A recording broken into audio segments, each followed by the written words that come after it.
Are iBuyers dumping homes and crashing our market? I have been talking about the 3 things you really need to pay attention to in the overall market to determine when home prices are going to fall. And now the first thing are list price reductions. And we've been seeing these for the last few months. They actually started here in March and really exploded in June. And for today's video, that's the one we are going to focus on, especially as it pertains to how these iBuyers are actually affecting the overall pricing in the Phoenix market. And if you're a buyer in this market, we are going to talk about where you should be looking first. Now, first off, I want to make sure that everyone understands who I'm actually talking about when I say iBuyer, and that is Opendoor and OfferPad. Now, Zillow used to be a big player in this realm, but they backed out of the market in November of 2021 after they lost $881 million trying to flip homes. Damn! Now, the past few months, these two companies have been on a buying spree. Now, OfferPad has always been a little bit more conservative when it comes to buying and selling. They don't ever buy at the same price points as OfferPad, but they have still been buying up as many homes as they can get their hands on. Regardless, both of these companies have now found themselves with quite a lot of inventory, and they bought, like I said, at prices that were much higher than what our current market value is.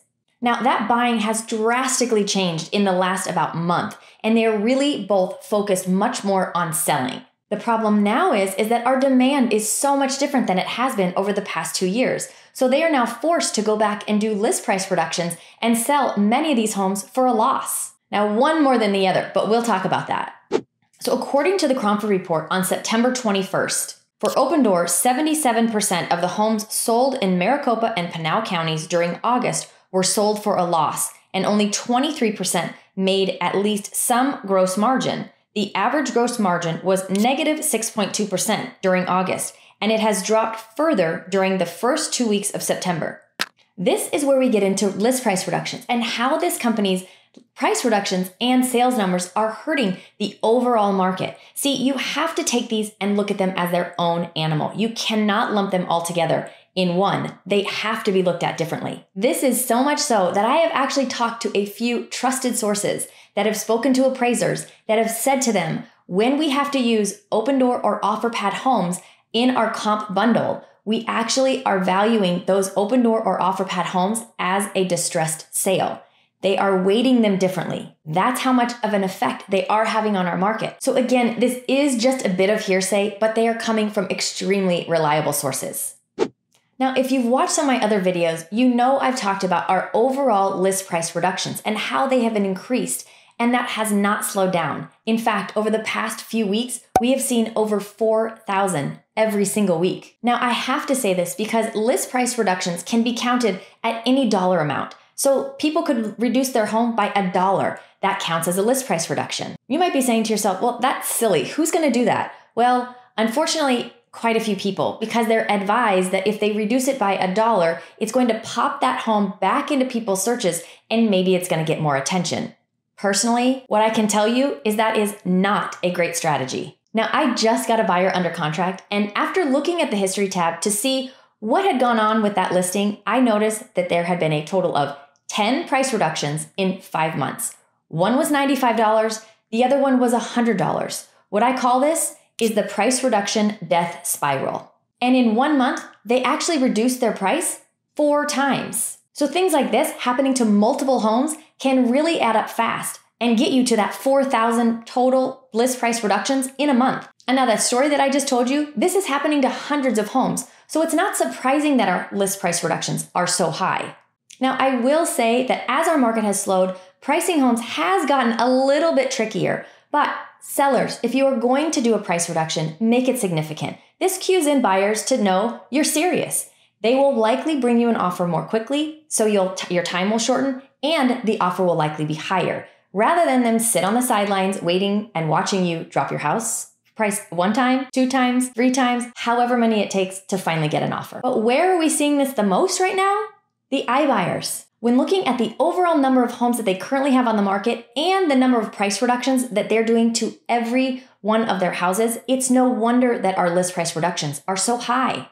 When I took a look at a few of these homes currently on the market, what I found was anywhere from 5 to 10 price reductions. And many of these are happening in the same month, which is just attributing to a higher overall reduced list price number. Now, OfferPad definitely has the most, and they are definitely leaning into the price cut strategy to get as many homes sold as quickly as possible. They are being very aggressive about it. For homes sold by OfferPad since August 1st, their average reduction from initial list price to final list price is 13.1%, and some of them have seen up to 20%. Now, looking at the overall price appreciation in our market, and this gets even more telling. So our overall price appreciation has decreased from May until now by about 6.7%. But when you break these iBuyers out specifically, you can see that in that same time period, Opendoor has actually decreased their home price appreciation by 10.5%. And remember when I said that OfferPad is a little more conservative? Well, as you can see from this chart, their annual home price appreciation is actually positive by 0.9%. But you can also see that it dipped down and then shot back up. So a pretty strategic guess would be that they had a handful of positive sales for themselves over a short period of time, which boosted them up, but I don't see that continuing. So this means that our real home price appreciation only decreased by 5.7%. Now, to drill down even further, there are specific price points that are being more affected by these list price reductions than any others. And it's right in the middle of the market. But that $500,000 to $600,000 price point is the most affected. And this price point makes up 13% of all their sales. So in addition to these lower list prices, these iBuyers have also agreed to some concessions that are quite large, some at 5.6%. Now, the average is about 1%, but they've got some really big ones as well. So what does this mean for prices? Well, the average price per square foot of a home sold by Opendoor under $800,000 has actually decreased from $256 a square foot in May to $229 in September. This is a much larger decline than homes sold by regular sellers. So for those sellers, we saw a decline from $268 to $256. So Opendoor's prices have dropped well over 10%, where the regular market has only dropped by 5%.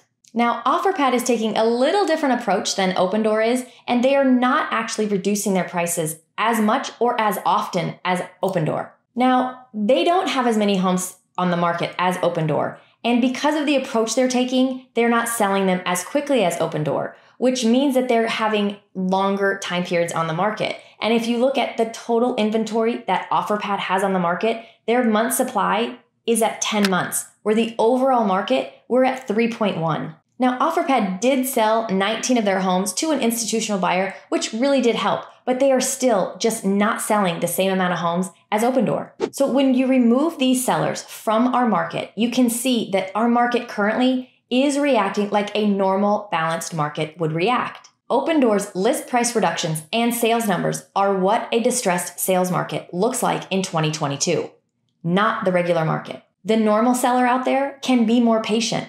And if it's not the right time for them to sell, they just take their home off the market and stay. These iBuyers don't have that option. So if you're a buyer and you want to know where to look for the best deals, I would start with Opendoor. If you like this video, make sure you take a look at this one where I talk about what's next for our market. If I can answer any questions, please feel free to reach out. As always, I thank you for watching and I'll see you next time.